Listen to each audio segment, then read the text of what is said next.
Selamat siang, jumpa lagi dengan Denok Ayu Novel. Bagaimana kabar sobat semua? Sebelum kita mulai cerita ini, ayo silakan subscribe, like, komen, share dan nyalakan loncengnya untuk mendapatkan notifikasi terbaru ketika Mimin upload videonya. Menantu terbaik bab 13, penyelamatan yang belum pernah terjadi sebelumnya. Lindungi dirimu sendiri, aku akan memanggil polisi saat aku keluar. Jiang Yan mengingatkannya dengan suara rendah, lalu memanggil ayahnya ke dalam mobil. Jiarong, kamu harus memperhatikan keselamatan.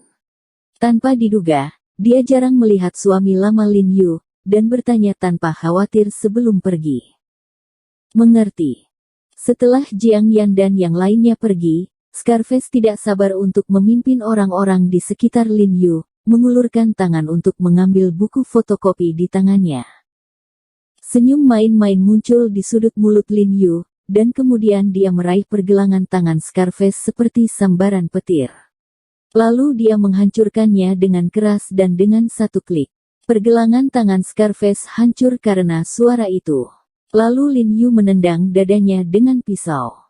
Scarface terbang sebelum dia bisa mengeluarkan teriakan yang menyakitkan, jatuh dengan keras di tempat yang berjarak 5 meter, dan berguling 2 kali sebelum berhenti. Maaf, saya telah menggunakan terlalu banyak energi. Lin Yu berkata dengan nada meminta maaf. Dia telah mencoba yang terbaik untuk menahan diri, tetapi dia tidak menyangka bahwa kekuatannya masih begitu besar. Scarface menjerit 2 kali kesakitan, bangkit dan memuntahkan darah, mendesis, aku akan membunuhnya. Sekelompok gangster dikejutkan oleh tipuan Lin Yu sekarang, dan mereka pulih dari teriakan Scarman, dan segera bergegas dengan pisau dan tongkat di tangannya. Tapi setelah mereka bergegas maju, Lin Yu menghilang. Ini dia. Lin Yu menepuk salah satu bajingan itu di punggung, dan ketika dia menoleh, dia menamparkan kepalanya dengan tamparan, dan bajingan itu jatuh ke tanah tanpa perasaan. Sekelompok gangster kecil ketakutan oleh keterampilan menakutkan Lin Yu. Mereka berteriak untuk menutupi ketakutan mereka, dan bergegas lagi melambaikan pedang dan tongkat mereka. Lin Yu terlalu malas untuk membuang waktu bersama mereka, masing-masing dengan pisau tangan, dan dalam 10 detik, sekelompok gangster semuanya jatuh ke tanah. Kamu, siapa kamu? Scarface membuka mulutnya lebar-lebar, dan menatap Lin Yu dengan kaget dengan wajah tertutup di dadanya saat dia mengangkat kepalanya. Sekelompok adik laki-laki benar-benar jatuh. Bruce Lee. Mustahil. Bahkan Bruce Lee tidak bisa melakukannya secepat itu dalam hidupnya. Scarface sangat ketakutan. Kamu tidak peduli tentang siapa aku, kamu hanya harus ingat bahwa aku adalah seseorang yang tidak bisa kamu ganggu. Lin Yu berjalan ke wajah Scar, ekspresinya megah dan mendominasi.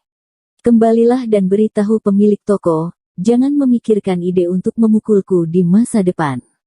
Selain itu, jika kamu melihat istriku lagi, bersikaplah sopan. Jika kamu berani menatap matamu, aku akan memilihkannya untukmu. Suara Lin Yu dingin, penuh penindasan. Dengar, aku dengar. Scarface sudah tertutup keringat dingin di dahinya, dan suara Lin Yu membuatnya terasa dingin di sekujur tubuhnya. Melihat punggung Lin Yu, Scarface mengertakkan gigi, ekspresi cemberut muncul di wajahnya, dan kemudian dia mengeluarkan ponselnya dan menelepon. Lin Yu langsung pulang dengan memegang buku kapi. Melihat Lin Yu dan kaligrafi serta lukisannya masih utuh, Jiang Jingren dan Jiang Yan terkejut dan bertanya bagaimana dia bisa kembali. Segera setelah kamu pergi, polisi datang dan menakuti mereka. Lin Yu dengan santai membuat omong kosong. Chang Jiang Yan menghembuskan nafas dan berkata, untungnya, saya menelepon polisi. Mereka pergi ke sana tepat waktu. Lin Yu menyerahkan kata-kata itu kepada Jiang Jingren. Jiang Jingren sangat bersemangat sehingga dia segera menuangkan secangkir teh untuk Lin Yu, dan berkata dengan penuh kasih, mertua Sian, kamu telah bekerja keras, duduk dan minum teh. Jiang Jingren sekarang melihat bagaimana Lin Yu berpikir dan suka. Menantu laki-laki ini benar-benar menyelamatkan banyak wajahnya hari ini dan membantunya menemukan sepasang harta yang tak ternilai harganya. Belum lagi, dia juga meminta Tang Zongyun dan selebriti lainnya untuk menjilatinya. Selama bertahun-tahun, dia tidak pernah sebahagia hari ini. Jiang Yan tidak bisa membantu tetapi memutar matanya ke arah ayahnya. Baru saja, dia bercerai dari Lin Yu di toko antik. Dia tidak berharap untuk menelepon menantunya sekarang. Jiang Yan, kau temani ayah di rumah, ada yang harus kulakukan, keluarlah. Ketika Lin Yu menghadapi Jiang Yan sebagai istrinya, Lin Yu tidak bisa mengatakannya, jadi dia hanya memanggil namanya. Setelah mengatakan bahwa Lin Yu tidak menunda lagi, dia langsung pergi, bersiap untuk bergegas ke rumah Wei Gongsun, melihat bahwa sudah hampir waktunya mereka setuju untuk menemui dokter. Tak disangka, tidak jauh dari pintu gerbang komunitas, tiba-tiba 2 mobil polisi mengikuti, dan saat mobil berhenti, 4 atau 5 orang berseragam polisi menghentikannya. Hei Jiarong, kan, kamu dicurigai menyakiti orang dengan jahat, jadi tolong ajak kami jalan-jalan. Salah satu orang paruh baya dengan wajah berkarakter nasional menunjukkan it-nya dan berkata dengan dingin.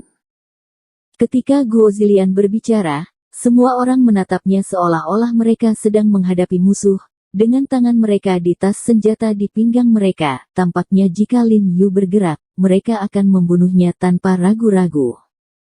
Lin Yu sedikit tidak bisa berkata-kata. Melihat postur ini, seharusnya polisi yang melaporkan bekas luka di wajah. Sebagai bajingan besar, dia dipukuli untuk melapor ke polisi.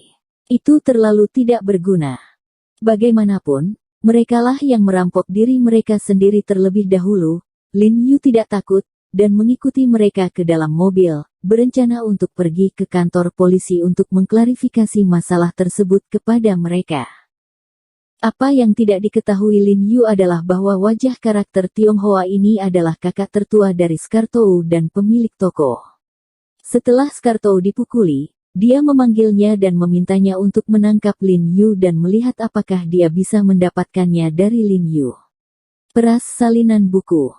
Begitu dia tiba di kantor cabang, ponsel Lin Yu disita, lalu dia dibawa ke ruang interogasi kecil dan dikunci di kursi interogasi.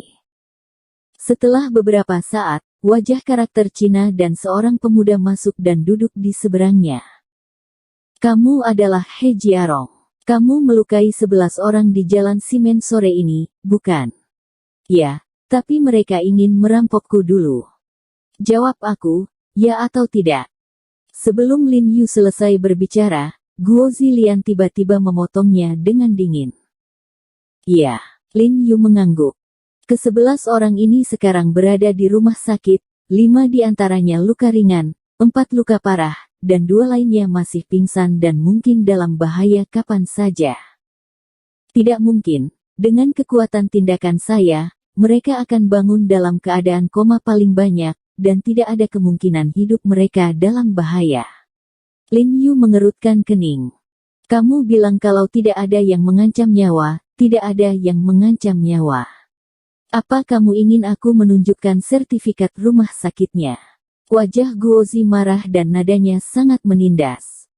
Lin Yu melihat ekspresi mendesak di wajah Guozi, dan tiba-tiba merasa ada yang tidak beres. Wah, biar ku beritahu, sekarang orang-orang bilang mereka ingin menuntutmu, begitu pengadilan memvonismu, setidaknya kau harus masuk selama 10 atau 20 tahun. Kata Guozi dengan wajah yang dalam dan sengaja menekan Lin Yu. Kemudian dia melambat dan melanjutkan, tetapi pihak lain juga berkata, selama Anda menyerahkan buku salinannya, tidak apa-apa. Kalau begitu biarkan mereka menuntutku. Lin Yu tersenyum acuh tak acuh, dan sekarang dia bisa melihat bahwa wajah karakter nasional dari emosi sama dengan wajah bekas luka. Wajah Guozi mengedipkan mata pemuda di sampingnya, dan memberi isyarat untuk memberi warna pada Lin Yu. Ada banyak sekali orang yang telah mencakar wajah karakter China selama bertahun-tahun. Banyak orang yang pada awalnya sombong seperti Lin Yu, tetapi setelah berjalan di bawah tangannya, dalam waktu setengah jam, mereka harus dengan jujur memohon belas kasihan. Pemuda itu bangkit dan berjalan ke sisi Lin Yu, sambil mengguncang alat kejut listrik biru yang berderak di tangannya. Dia berkata kepada Lin Yu, "Wah, ada beberapa hal yang tidak dapat kamu tahan. Menjaga mereka adalah kutukan." Dia adalah orang kepercayaan Guo Zilian. Guo Zilian baru saja memberitahunya segalanya, jadi dia melakukan yang terbaik hanya untuk mendapatkan bagian dari pai. Lin Yu mengabaikannya sama sekali. "Saya tidak tahu baik atau buruk."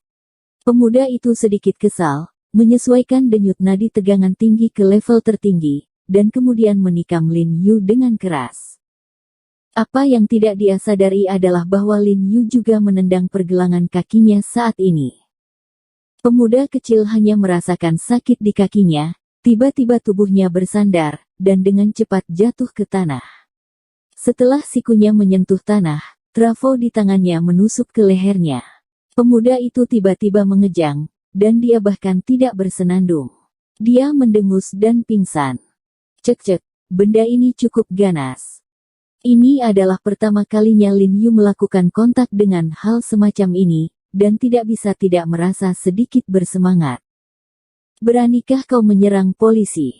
Guozi menamparkan mukanya di atas meja, dengan geram, "Aku peringatkan, aku akan membunuhmu sekarang." Wajah Guozi menunjuk ke arah Lin Yu, dan tangan lainnya menekan tas pistol di pinggangnya. "Aku juga memperingatkanmu, jika kamu tidak membiarkan aku pergi, kamu tidak akan bisa menyimpan seragam resmimu ketika Wei Gongsun datang." Lin Yu mendengus tanpa rasa takut di wajahnya. Mendengar tiga kata Wei Gongsun, corak Guozi berubah dalam sekejap. Tentu saja dia tahu kepala sistem keamanan publik King Hai. "Apakah kamu tahu Guardian?" Wajah Guozi mengerutkan kening, dan dia menatap Lin Yu tanpa berkedip, mencoba yang terbaik untuk membedakan keaslian kata-katanya dari ekspresi Lin Yu. "Ya, dan hubungannya cukup bagus," Lin Yu berkata sambil tersenyum. "Kentut, bisakah kau mengenal Biro Kesehatan kami bahkan denganmu, seorang dusun?" Ini tidak mungkin. Sebelum dia menangkap Lin Yu, dia melakukan penyelidikan khusus. Anak ini tidak berguna kecuali untuk manajemen. Dia membuang-buang uang dan tidak memiliki latar belakang. Meskipun ayah mertua dan ibu mertuanya adalah pejabat pemerintah, mereka semua saya tidak memiliki banyak kekuatan sama sekali dalam pekerjaan yang menganggur. Percaya atau tidak, mungkin dia akan datang kurang dari 5 menit. Lin Yu melirik arloji pemuda di tanah. 20 menit telah berlalu sejak dia setuju dengan Wei Gongsun untuk perawatan. Lin Yu menyimpulkan bahwa Wei Gongsun tidak akan dapat menunggunya, jadi dia pasti akan menelepon, tetapi teleponnya disita oleh orang dengan wajah berkarakter nasional dan dimatikan. Dengan kesadaran yang tajam dari Wei Gongsun sebagai seorang polisi kriminal, dia tidak akan dapat melakukan panggilan, dan dia pasti akan menyadari bahwa dia mungkin telah bertemu ini berbahaya, dan Anda pasti akan memerintahkan bawahan Anda untuk mencari dan memantau. 20 menit sudah cukup bagi orang-orang dalam sistem keamanan publik. Apakah Anda anak berusia 3 tahun? Secara alami, dia tidak mempercayai kata-kata Lin Yu, jadi dia mengambil tongkat karet dan bersiap untuk mengajar Lin Yu sendiri. Tanpa diduga, ketika tongkat karet di tangannya diangkat, pintu tiba-tiba dibanting terbuka dari luar, lalu 7 atau 8 polisi bersenjata menyerbu masuk. Ya, mereka adalah polisi bersenjata dengan peluru tajam. Sebelum wajah Guozi sempat bereaksi, itu dibalik oleh 2 polisi bersenjata di darat. "Saudaraku Hei, apakah kamu baik-baik saja?"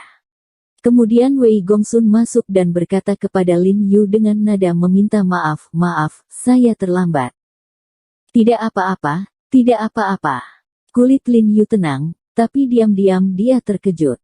Dia menduga bahwa Wei Gongsun bisa datang, tetapi dia tidak menyangka akan membawa begitu banyak polisi bersenjata. Kecuali beberapa di rumah, tidak kurang dari selusin di luar pintu. Ada sikap bergegas ke sarang teroris untuk menyelamatkan para sandera. Anda tahu, Ini adalah sub-game di bawah kendalinya. Apakah ini pertarungan besar melawan anak buahnya sendiri? Sejauh menyangkut Wei Gongsun, memang benar bahwa jika dia berubah menjadi orang lain, dia dapat membiarkan direktur cabang membebaskannya dengan satu panggilan. Tetapi Lin Yu ditangkap. Siapa Lin Yu? Lin Yu adalah penyelamat hebat istrinya dan tamu terhormat ayah mertuanya. Dia tidak akan pernah membiarkan Lin Yu membuat kesalahan. Dia tidak berani ceroboh. Bagaimanapun juga, pengawasan menunjukkan bahwa Lin Yu ditangkap oleh 4 atau 5 polisi kriminal dengan senjata.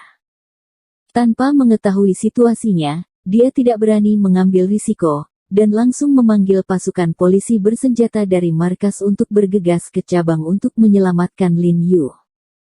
Dan direktur cabang ini berdiri di luar pintu melengkung, wajahnya pucat, kepalanya berkeringat, dan tubuhnya gemetar karena panik. Dia tahu bahwa dia sudah benar-benar tamat. Dia telah menjadi petugas polisi selama lebih dari 20 tahun. Ini adalah pertama kalinya dia melihat Kepala Biro Keamanan Umum secara pribadi memimpin tim polisi bersenjata dalam sebuah misi.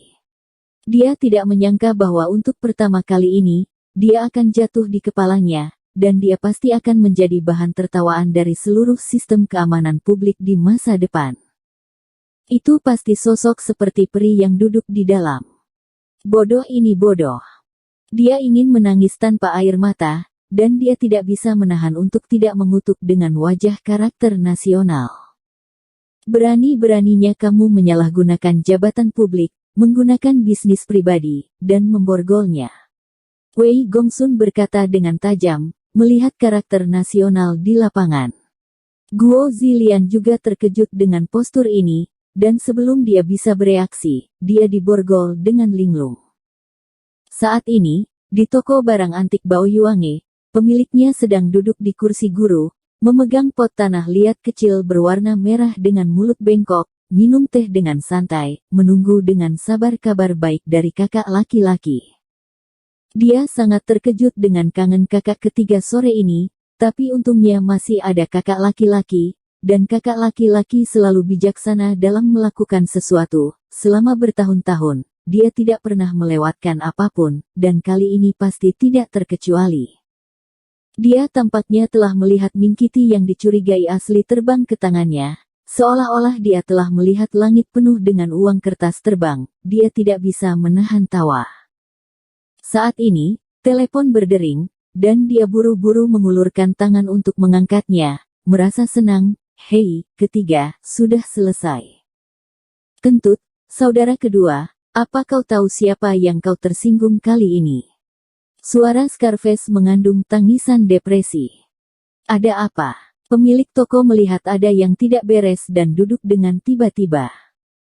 Direktur Biro Keamanan Umum secara pribadi memimpin tim untuk menyelamatkannya. Kakak tertua langsung ditangkap oleh polisi bersenjata dari Biro Umum. Baru saja, Biro Keamanan Umum Qinghai mengeluarkan perintah kelas A kepada saya. Saudaraku, saya benar-benar sudah selesai.